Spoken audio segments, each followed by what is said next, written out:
Hello everyone, welcome to our new videos. তো এই ভিডিওতে আমরা জানবো যে আমরা যখন JSX এ সিম্পল ভাবে ইউজ করি তখন তো আমরা রিয়েক্ট ইউসেজ দেখেছি, কিন্তু JSX এ যখন আমরা কার্লি ব্রেসেস ইউজ করব তখন কি হবে। বলে রাখি, আমরা যখন JSX সিনট্যাক্সে কার্লি ব্রেসেস ইউজ করব তখন ওটা প্রপার জাভাস্ক্রিপ্ট কাজ করবে, জাভাস্ক্রিপ্টের মতো কাজ করবে নাকি HTML এর মতো কাজ করবে। অলরেডি ওর ডকুমেন্টেশন রয়েছে আমাদের, writing markup JSX with JavaScript in JSX with curly braces. তো JSX reads HTML like markup inside the JavaScript file, কিন্তু যখন আমরা সিম্পলি কার্লি ব্রেসেস ইউজ করব তখন আমাদের কি হবে না, ওটা জাভাস্ক্রিপ্টের মতো কাজ হবে। আমি যদি তোমাদেরকে এসে এক্সাম্পল অনুযায়ী দেখাতে চাই, তো আমি এখানে অলরেডি ফাইল ক্রিয়েট করেছি app.jsx, যেটা তোমাদের অলরেডি বলেছি। এর মধ্যে আমি যাব title.jsx। ওকে, এখানে title.jsx এ কি রয়েছে, সিম্পল ভাবে এখানে জাস্ট একটা h1 ট্যাগ রয়েছে, এর মধ্যে I am the title। আমি চাইছি এর পরেও একটা প্যারাগ্রাফ ট্যাগ ক্রিয়েট করলাম।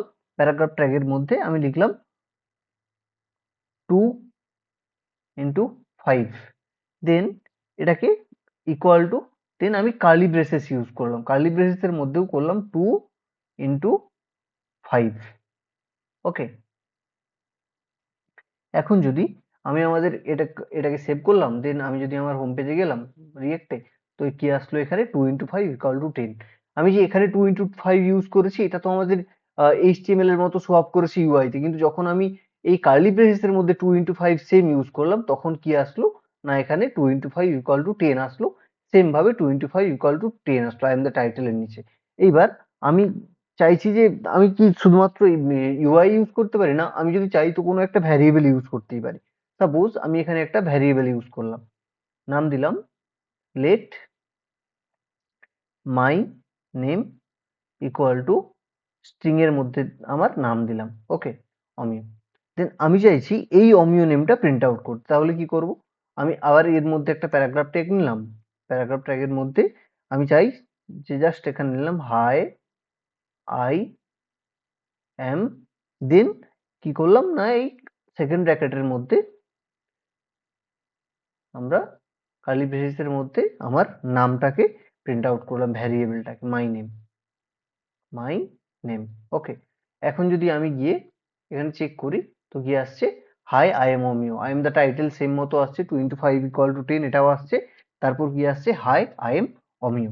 ওকে, তো এইভাবে আমরা জাভাস্ক্রিপ্টে কার্লি ব্রেস ইউজ করতে পারি। এক কথায় জাভাস্ক্রিপ্টে আমরা যখন কার্লি ব্রেস ইউজ করি তখন ওটা পুরোপুরি আমাদের জাভাস্ক্রিপ্টের মতো ইউজ হয় ইনস্টেড অফ JSX। মানে JSX এ যখন কার্লি ব্রেস ইউজ করি তখন ওটা আমাদের জাভাস্ক্রিপ্ট হিসেবে ইউজ করে ইনস্টেড অফ JSX। তো এবার আমরা আমাদের কম্পোনেন্টের স্ট্রাকচার নিয়ে কথা বলবো। ওকে, আমরা অলরেডি দেখলাম এটা। কম্পোনেন্টের স্ট্রাকচার নিয়ে কথা বলবো মানে সাপোজ আমরা কি করছি না, এইখানে একটা কম্পোনেন্ট ক্রিয়েট করেছি, আমাদের এর এর মধ্যে অলরেডি কম্পোনেন্ট রয়েছে রিয়েক্টেড, title.jsx main.jsx, এগুলো অলরেডি কম্পোনেন্ট গুলো রয়েছে। তো আমি চাইছি আমি আর একটা কম্পোনেন্ট ক্রিয়েট করব যার নাম দেব প্রোডাক্ট। ওকে, তো আমরা স্ট্রাকচার করব কম্পোনেন্টের, এই ক্ষেত্রে কি করলাম না, আমি এখানে একটা নাম দিলাম src এর মধ্যে প্রোডাক্ট ডট JSX। ওকে, পিটা ক্যাপিটাল হবে, product.jsx। এবার এই product.js এর মধ্যে সিম্পল ভাবে আমি চাইছি যে সিম্পল ভাবে একটা ফাংশন বানাবো, কম্পোনেন্টের ফাংশন, দেন প্রোডাক্ট,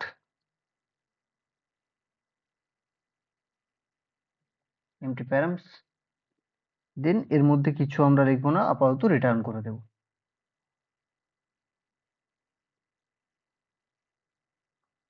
ওকে, রিটার্নের মধ্যে একটা ডিভ ট্যাগ নিয়ে নেব, এই ডিভের মধ্যে h3 তে দেব প্রোডাক্ট টাইটেল। ওকে, দেন এর মধ্যে দিয়ে দেব আমরা আরেকটা প্রোডাক্ট ডেসক্রিপশন। প্যারাগ্রাফ ট্যাগের মধ্যে আমরা অ্যাড করে দেব প্রোডাক্ট ডেসক্রিপশন।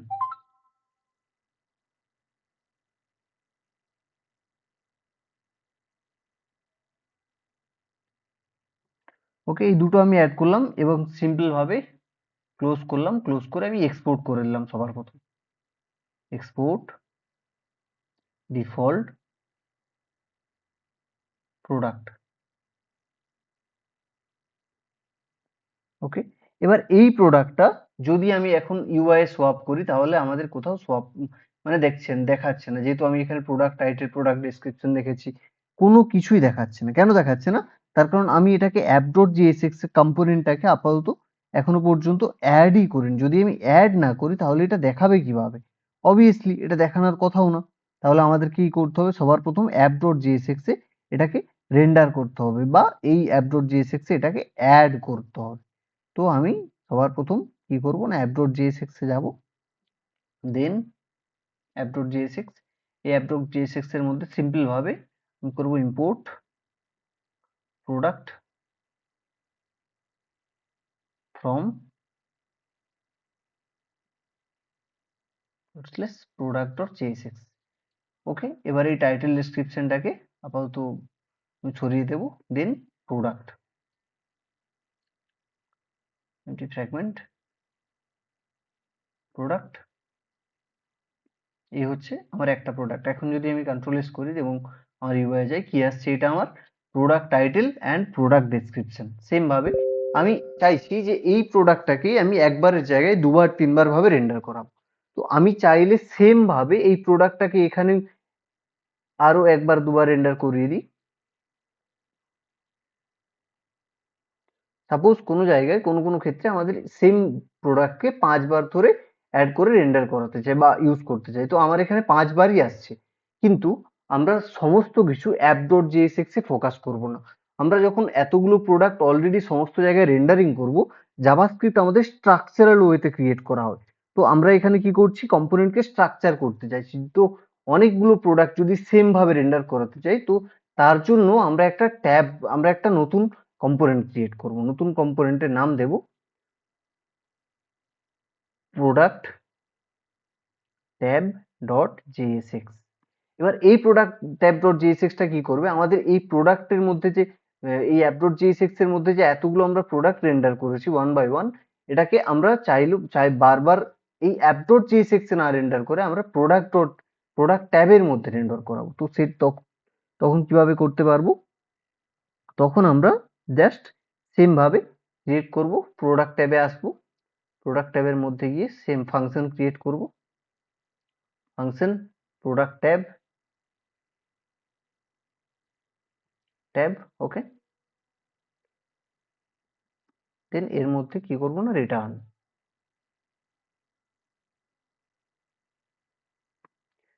করে এর মধ্যে প্রোডাক্ট।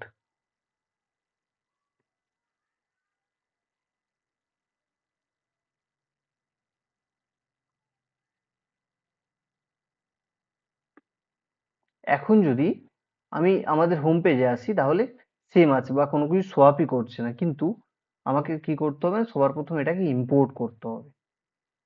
আমি যদি এইখান থেকে কিভাবে ইম্পোর্ট করব? Import product from product dot JSX. Okay, এরপর আমি কি করব না, অ্যাপ ডট জেএসএক্স থেকে যদি আমি এই প্রোডাক্টগুলোকে সরিয়ে দিই বা কন্ট্রোল এক্স করে নিই, দেন আমি এই প্রোডাক্ট ট্যাবের মধ্যে এইগুলোকে সবকে রেন্ডার করে দিলাম। হয়ে গিয়েছে। এইবার আমাকে কি করতে হবে না, এই অ্যাপ ডট জেএসএক্স এ আসতে হবে। আসার পর import product tab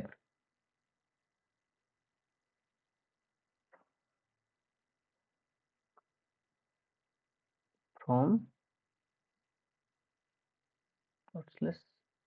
product tab dot JSX. আমাকে এখানে এক্সপোর্টও করতে হবে। Export default product tab product tab, এই প্রোডাক্ট ট্যাবটাকেই আমার অ্যাপ ডট জেএসএক্স এ ইম্পোর্ট করতে হবে। ওকে, ইম্পোর্ট করলাম। এবার এইখানে আমি যদি সেম ভাবে এই রিটার্ন ফাইলের মধ্যে এই প্রোডাক্ট ট্যাবটাকে অ্যাড করি,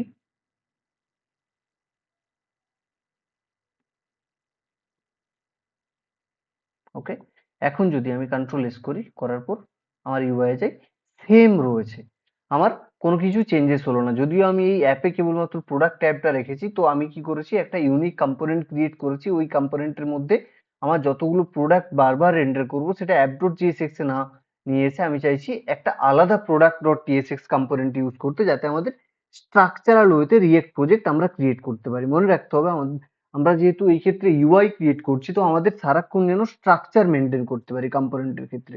তো এইভাবে আমরা কম্পোনেন্টের স্ট্রাকচার মেনটেন করতে পারি। এবার সাপোজ আমি চাইছি আমার এই প্রোডাক্টে এই মুহূর্তে কি রয়েছে, এই মুহূর্তে সিম্পল ভাবে একটা সোয়াপ করছে, কিচ্ছু করছে না, প্রোডাক্ট টাইটেল, প্রোডাক্ট ডেসক্রিপশন এরকম। আমি চাইছি এটার ইউনিক একটা প্যাডিং বা ইউনিক একটা মার্জিন অ্যাড করতে। ওকে, তখন আমরা কিভাবে করতে পারবো? আমরা তো পরে যখন আমরা একটু অ্যাডভান্সে যাব তখন আমরা স্টাইল কম্পোনেন্ট ইউজ করবো। ওকে, স্টাইল কম্পোনেন্ট মানে ইনসাইড সমস্ত কিছু অ্যাড করতে পারবো। আপাতত আমরা যেইভাবে এইচটিএমএল সিএসএস এর সঙ্গে রেন্ডার করি সেইভাবেই শিখে নেব, মানে কিভাবে আমরা স্টাইলিং অ্যাড করতে পারি কম্পোনেন্টের মধ্যে। তো এই মুহূর্তে আমার প্রোডাক্ট ডট জেএসএক্স এ কি রয়েছে, সেম এই পেজটা রয়েছে। ওকে, আমি যদি একটা ইউনিক সিএসএস পেজ ক্রিয়েট করতে চাই, আমি সেম নাম দেব, প্রোডাক্ট ডট সিএসএস। আমি চাইলে অন্য নামও দিতে পারি, কিন্তু ইন ফিউচার যখন আমরা রিয়েল ওয়ার্ল্ডের প্রজেক্ট ক্রিয়েট করব তখন একটা কম্পোনেন্টের জন্য বেস অফ, যদি তার জন্য কোনো ইউনিক সিএসএস ফাইল ক্রিয়েট করতে হয় বা স্টাইলিং ইউনিক অ্যাড করতে হয়, তো তখন আমরা সেম নাম দিলে বুঝতে পারবো যে এই কম্পোনেন্টের বেসিসে এই সিএসএস ফাইলটা ক্রিয়েট করা হয়েছে। তো তার জন্য আমরা এটা অ্যাড করবো, বেশি কিছু না। আমরা জাস্ট সিএসএস ফাইলে যাব এবং এইখানে গিয়ে সবার প্রথম তো আমরা প্রোডাক্ট ডট জেএসএক্স এ যাবো। প্রোডাক্ট ডট জেএসএক্স এ গিয়ে কি করতে হবে না, প্রোডাক্ট ডট জেএসএক্স এ গিয়ে আমাদেরকে কি করতে হবে, মানে ক্লাস নেম দিতে হবে। আচ্ছা, ক্লাস সবার প্রথম আমরা স্টাইলিংটা ক্রিয়েট করে নিই, তারপর আমরা সিএসএস ফাইলে যাব। ওকে, সবার প্রথম আমরা করি ডট প্রোডাক্ট, এই ডট প্রোডাক্ট, এরপরে গিয়ে অ্যাড করব সিম্পল যেরকম আমরা সিএসএস ইউজ করেছি বা সিএসএস জানি সেইভাবে। এখানে আমরা সাপোজ বর্ডার দিয়ে দিলাম, বর্ডার, আচ্ছা বর্ডার অটোমেটিক নিয়ে নিয়েছে, 1 পিক্সেল সলিড হোয়াইট, আমি কালার হোয়াইটই রাখছি এই মুহূর্তে। ওকে, হোয়াইট অ্যাড করলাম। দেন তারপর আমি কি করলাম না, বর্ডার রেডিয়াস অ্যাড করতে চাইছি। বর্ডার বর্ডার রেডিয়াস, বর্ডার রেডিয়াসে কি দেবো, এই মুহূর্তে আমি 10 পিক্সেল দিয়ে দিলাম, 10 পিক্সেল। ওকে, দেন আমি কি করব, সিম্পল রাখবো যেহেতু, মার্জিন দেবো আর প্যাডিং দেবো। আপাতত আমাদের কি কিছু ইউনিক ক্রিয়েট হয়েছে না, এখনো কিছু ক্রিয়েট হয়নি। তার কারণ কি করতে হবে না, আমাদেরকে এই যে প্রোডাক্ট ডট সিএসএসটা মানে আমি এখানে অ্যাড করছি, তো এখানেও তো এটা ইম্পোর্ট করতে হবে আমাদের, তবেই তো এটা কাজ করবে, তাই না? তো আমি সবার প্রথম তো একবার ইম্পোর্টটাও করে নিই একসাথে। ইম্পোর্ট কিভাবে করব, যদি আমরা সিম্পল ভাবে কোনো একটা কম্পোনেন্টে ইম্পোর্ট করেছি তখন আমরা কিভাবে অ্যাড করেছি, অ্যাপ ডট জেএসএক্স গিয়ে দেখতে পেয়েছি, ফাইল নেম দিয়েছি, ফাইল নেম দেওয়ার পর ওই ফাইলটা অ্যাড করেছি। কিন্তু যখন আমরা জাভাস্ক্রিপ্টে কোনো সিএসএস ফাইলকে ইম্পোর্ট করব তখন আমরা কি করব না, এই ফাইলের মধ্যে জাস্ট কি করব না, import product dot CSS, product,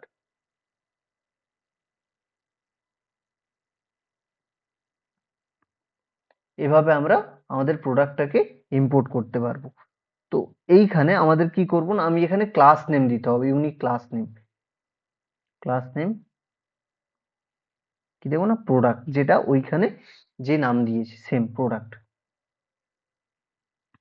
ওকে, এবার যদি আমি কন্ট্রোল এস করি এবং আমাদের ইউআই যাই, তো এখন কি রয়েছে, সেম চেঞ্জেস রয়েছে, চেঞ্জেস।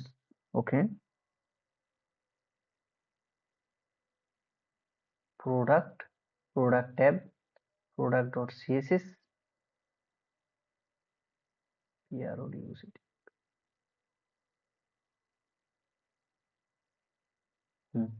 তো আমি আরো কয়েকটা বর্ডারের সাথে সাথে আরো কিছু চেঞ্জেস করে নিই, তারপর দেখতে থাকি একবার।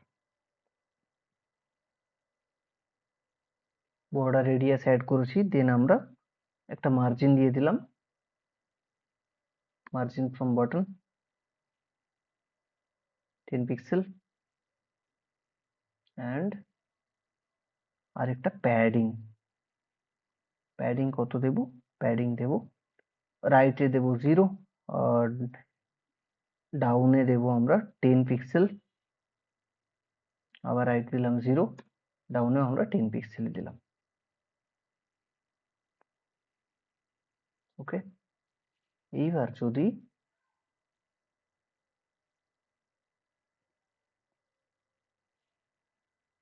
কি হচ্ছে না, আমাদের চেঞ্জেস হচ্ছে। আচ্ছা, আমাদের পুরো পেজটা হোয়াইট রয়েছে যার জন্য এটা আসছে না, তাই ভাবি এটা ব্ল্যাক করে দিই, ব্ল্যাক। ওকে, এখন যদি আসি, এই তো আমাদের চেঞ্জেস হয়েছে প্রত্যেকটা জিনিসে। আমরা মার্জিন অ্যাডিং করেছি, আমরা প্যাডিং অ্যাড, মার্জিন অ্যাড করেছি, প্যাডিং অ্যাড করেছি, বর্ডার রেডিয়াস ইউজ করেছি। আর আমার তখন থেকে এটা আসছিল না, তার কারণ আমার অলরেডি ব্যাকগ্রাউন্ডটা হোয়াইট রয়েছে, আর আমি এখানে হোয়াইট কালারই ইউজ করেছিলাম বর্ডার, যার জন্য আমার এটা শো আপ করছিল না। আমি এই মুহূর্তে ব্ল্যাক ইউজ করলাম, তো আমার স্ট্রাকচারাল ওয়েতে মেনটেনেন্স করছে। তো আমরা এই ভিডিওতে অনেক কিছু জিনিস শিখলাম। সবার প্রথম তো আমরা শিখলাম যে কিভাবে আমরা JSX এর যদি কার্লি ব্রেস ইউজ করি তাহলে আমাদের সিম্পল জাভাস্ক্রিপ্ট ইউজ হয়। ওকে, তারপর আমরা শিখলাম কিভাবে আমাদের কম্পোনেন্টকে স্ট্রাকচার করতে পারি, অর্থাৎ স্ট্রাকচার ওয়েতে নতুন ফাংশন অ্যাড করে বা কম্পোনেন্ট অ্যাড করে কিভাবে ক্রিয়েট করতে পারি।